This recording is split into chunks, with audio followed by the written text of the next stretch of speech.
Kompas Petang berlanjut, saya Tifa Solesa. Ketua Umum Partai Demokrat yang juga Menteri Agraria dan Tata Ruang Agus Harimurti Yudhoyono merespons kabar PDI Perjuangan yang mendapat porsi menteri di Kabinet Prabowo Gibran. AHY bilang Prabowo punya hak menentukan pilihan menteri untuk memenuhi janji kampanyenya di Pilpres lalu.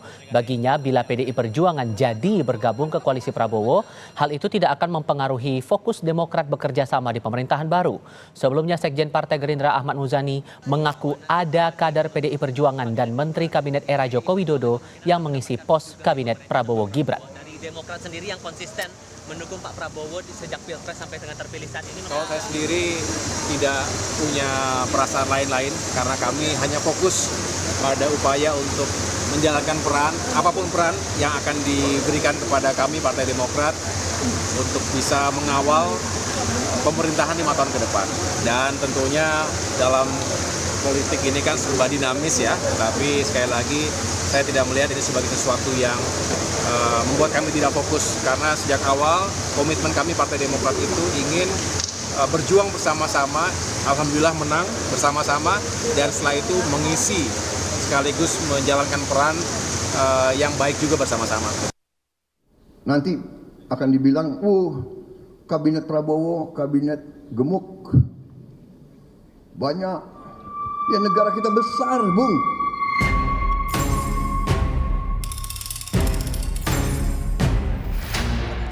Sepuluh hari jelang pelantikan Prabowo sebagai Presiden ke-8 RI, teka-teki perihal struktur menteri di kabinetnya nanti disebut Sekjen Gerindra hampir rampung. Menurut Muzani, sejumlah tokoh sudah dipanggil menghadap Prabowo. Di antaranya ada beberapa menteri yang menjabat di era pemerintahan Jokowi. Sementara soal rumor masuknya 3 nama kader PDI Perjuangan ke Kabinet Prabowo, Muzani bilang sepengetahuannya ada. Orang dan nomenklatur sudah mulai disusun dan bahkan sudah mulai ada yang dipanggil. Dari PDI Perjuangan? Karena beredar nama 3 nama Pak, ada 3 nama yang jadi menteri sekarang, Menpan RB, Pak Azwar Anas. Tunggu, insya Allah ada. 3 nama kader PDIP yang santer akan masuk kabinet, yakni Kepala BIN Budi Gunawan, Menpan RB Azwar Anas, dan Bendahara Umum PDIP Oli Dondo Kambe. Namun saat dikonfirmasi soal 3 nama tersebut, Ketua DPP PDIP Bambang Urianto menyebut hal itu hanya rumor.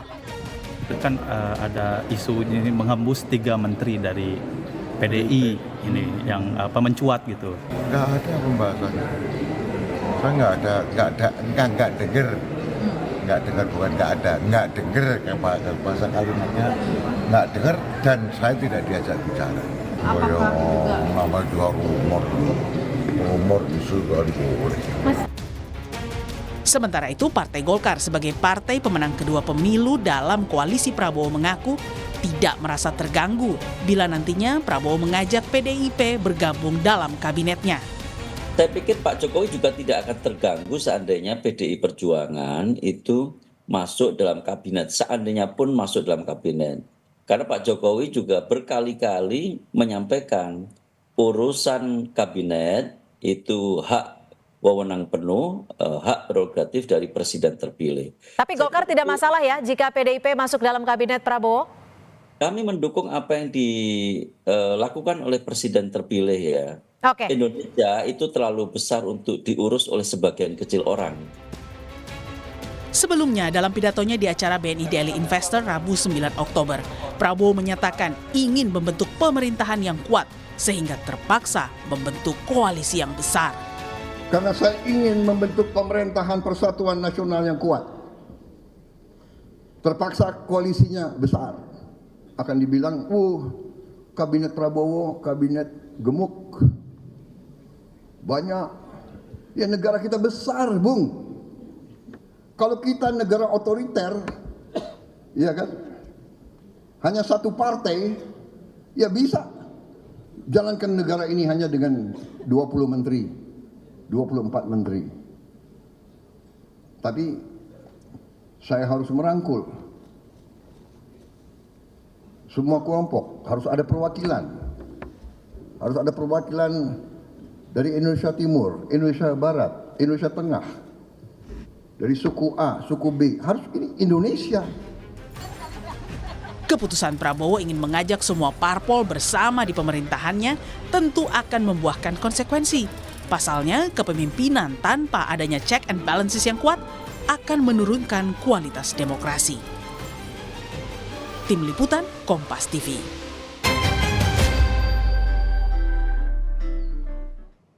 Tinggal hitungan hari, Prabowo akan resmi dilantik menjadi presiden ke-8. Rumor soal kader PDI Perjuangan masuk kabinet Prabowo masih tidak jelas. Apa yang membuat rumor ini semakin menguat tapi pelaksanaannya tak kunjung terwujud? Apakah akan ada implikasi politik yang besar bila PDI Perjuangan masuk kabinet Prabowo? Kami akan diskusikan ini bersama politisi PDI Perjuangan Guntur Romli dan pengamat politik dari Badan Riset dan Inovasi Nasional Siti Zuhro. Selamat sore semuanya, apa kabar? Assalamualaikum.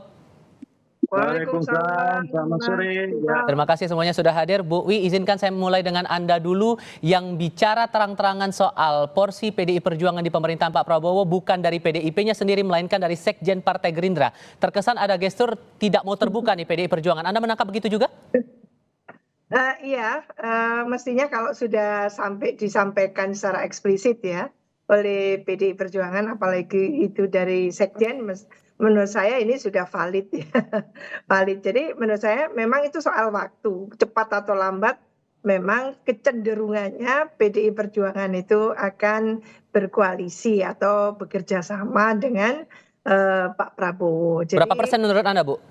Mungkin itu lebih clear, lebih bagus ya, karena bagaimanapun juga itu soal waktu saja dan ini kecenderungannya sudah mengarah ke sana. Jadi wajar kalau lalu publik juga menangkap dengan sangat terang benderang sebetulnya gitu ya, baik itu masih dalam proses seperti ini maupun proses yang menunjukkan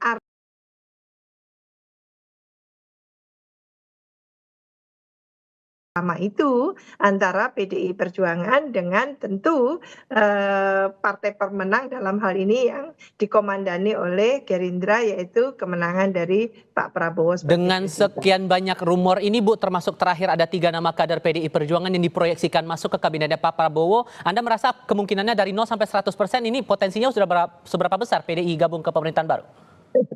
Kalau jumlahnya kita belum pasti ya, apakah 2, apakah 3. Ya sekitar 1 sampai 3, tapi kemungkinan untuk bergabung atau bekerja sama itu kelihatannya sangat besar menurut saya, karena memang tidak ada resistensi dan kita juga membaca bagaimana gestur Bu Puan dalam hal ini dengan Pak Prabowo yang menunjukkan satu pola relasi komunikasi yang jauh lebih cair ya. Kita menangkapnya dari momen-momen kemarin itu dalam pelantikan dan sebagainya itu yang menunjukkan memang PDI Perjuangan sangat kemungkinan besar mengarah untuk bekerja sama. Oke, Mas Guntur masih bersama saya, Mas Guntur? Ya, siap. Oke, mengonfirmasi soal tadi, karena kan yang ngomong langsung nih Sekjen Gerindra, Ketua MPR yang saya temui kemarin begitu setelah rapat pimpinan. Jadi benar nggak ada info bahwa atau sudah ada komunikasi jangan-jangan antara PDI Perjuangan dengan Kim, dengan Gerindra soal porsi menteri di pemerintahan baru? Ya, terima kasih Mas. Jadi pada intinya terkait isu ada 2 atau 3 kader PDI Perjuangan yang mau masuk dalam pemerintahan Pak Prabowo itu bukan dari kami, Mas. Ya, bukan dari kami, bukan penawaran dari kami. Ya, kami tidak tahu bagaimana isu itu muncul. Ya mungkin saja ada tawaran dari pihak luar, ya kan? Tapi sampai saat ini kami menegaskan bahwa terkait sikap politik PDI Perjuangan mau di dalam atau di luar pemerintahan itu kan belum diputuskan oleh Ibu Ketua Umum.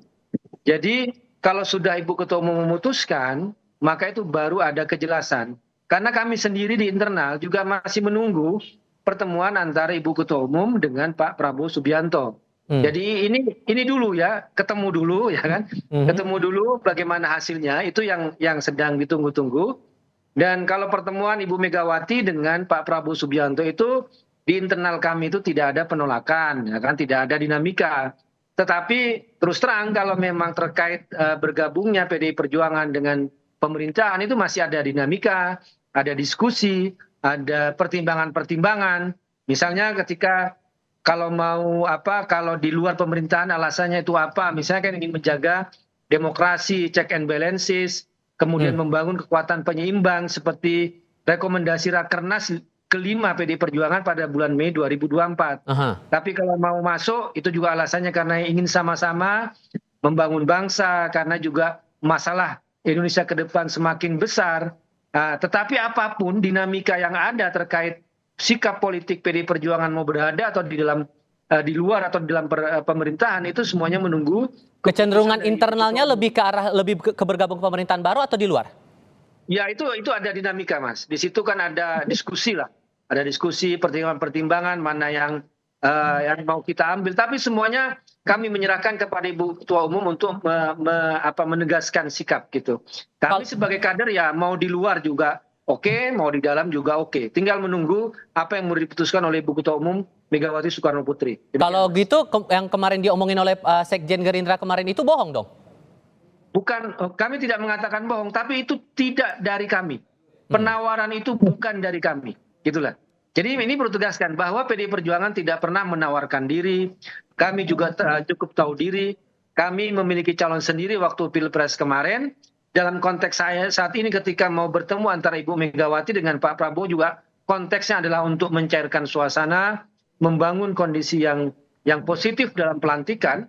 Dan kalau seperti disampaikan Ibu Siti Zuhro tadi, bahwa benar bahwa selama ini juga sudah terjadi komunikasi yang baik antara PDI Perjuangan dengan Gerindra, bahkan beberapa usulan-usulan yang ada yang dari PDI Perjuangan juga diterima oleh Gerindra, misalnya soal menolak revisi Undang-Undang Pilkada, kemudian menunda pengesahan Undang-Undang TNI dan Polri, itu juga disambut positif oleh Gerindra, termasuk juga tidak mengotak-atik Undang-Undang MD3 yang akhirnya ya Mbak Puan menjadi Ketua DPR, kemudian Pak Muzani menjadi Ketua MPR. Tapi itu bukan dalam arti hanya untuk kepentingan PDI Perjuangan, tapi ini kan suara publik. Misalnya untuk menolak pengesahan Undang-Undang TNI Polri ini kan juga suara dari publik dan juga menciptakan situasi yang tenang kan.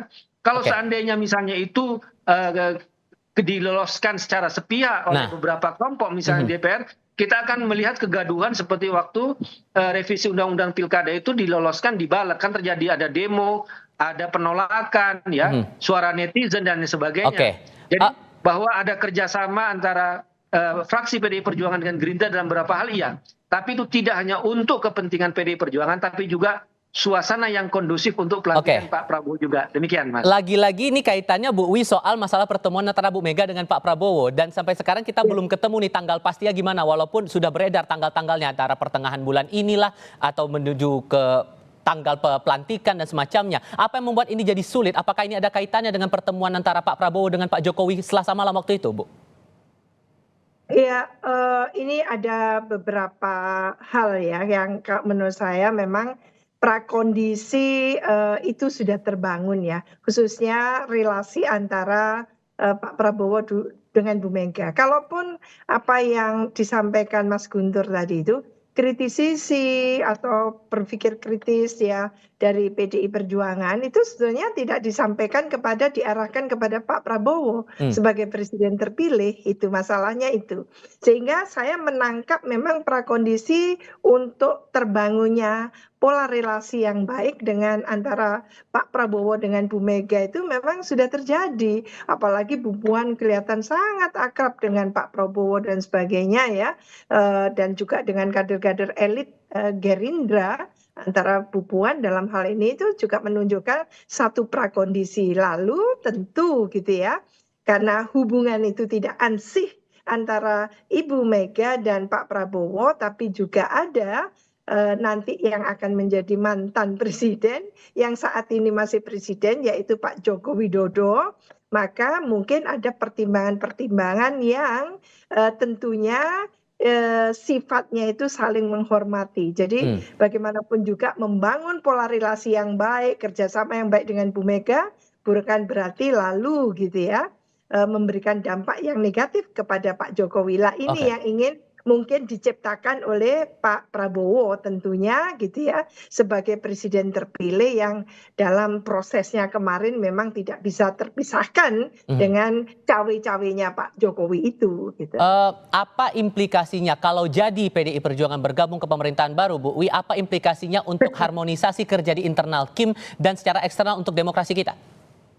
Iya, karena sudah ada tekad ya yang besar dari Pak Prabowo untuk membangun gitu ya, satu koalisi besar, satu kerjasama besar, melibatkan baik itu partai-partai politik melalui kader-kadernya yang dikirimkan untuk menjadi katakan menteri atau pimpinan lembaga, maupun juga undangan Pak Prabowo atau mungkin permintaan Pak Prabowo kepada ormas-ormas, komunitas, profesional, fungsi representasi yang juga dikedepankan karena Indonesia ini satu negara yang unik arsipelago. Jadi fungsi representasi tadi itu kan kita mendengarkan sangat dikedepankan, ditonjolkan. Kenapa? Karena Pak Prabowo ingin membangun Indonesia persatuan kan gitu ya, membangun persatuan Indonesia. Jadi koalisi ini bukan hanya zakon kabinet yang mungkin memang sangat besar gitu ya, tapi juga mempertimbangkan fungsi representasi baik itu dari partai maupun dari non partai. Cuman Mas Tifal, menurut saya ini dua pertimbangan pokok yang mestinya gitu ya oleh pemerintahan baru itu juga cukup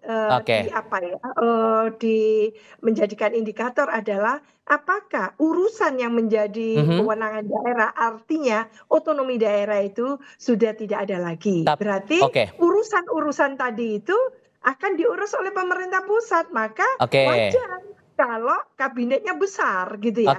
Tapi kalau otonomi daerah sudah terjadi, semestinya ini mohon maaf, semestinya gitu ya, kabinet itu ramping karena urusan sudah didaerahkan. Ini jawaban yang harus kita tunggu juga tampaknya dari sikap secara resmi dari PDI Perjuangan. Mas Guntur Romli, Bu Wi, terima kasih banyak untuk sesi diskusi kali ini. Kita mungkin akan diskusikan lagi di sesi berikutnya. Sehat selalu semuanya. Selamat sore. Terima kasih, Prof. Terima kasih, Mas.